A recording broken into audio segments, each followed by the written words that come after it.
We know you didn't go to 401k school, so today we want to touch on a term that gets thrown around quite a bit in our industry, and that word is fiduciary. Jay, could you tell me what a fiduciary actually is? Yeah, Dave.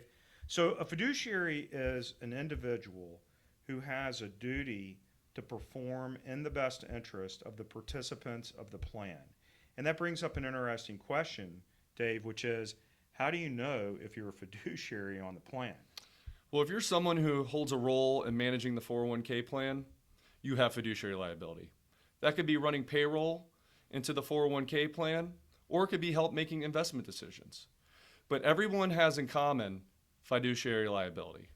So, Jay, with fiduciary liability, can there be breaches of duty?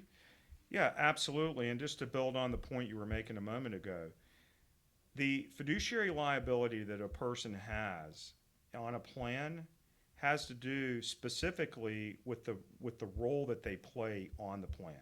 So one of the examples you gave, Dave, was on payroll.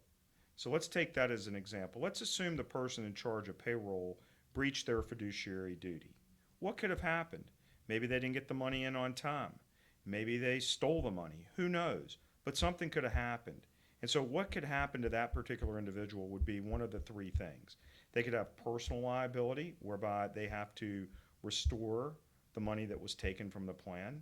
That could lead to civil penalties issued by the Department of Labor or the IRS, or it could even lead to criminal penalties, which could be up to and including jail time.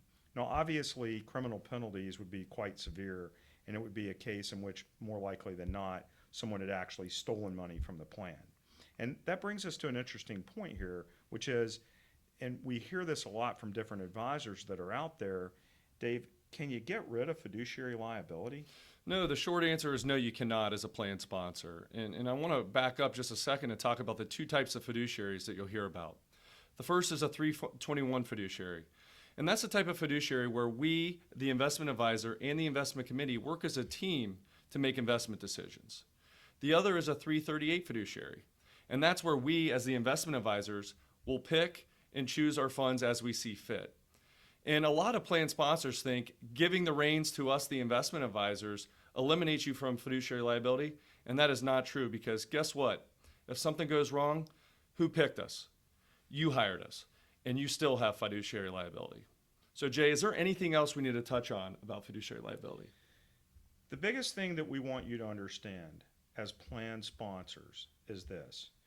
You're the person or persons that have been charged with putting the plan in place.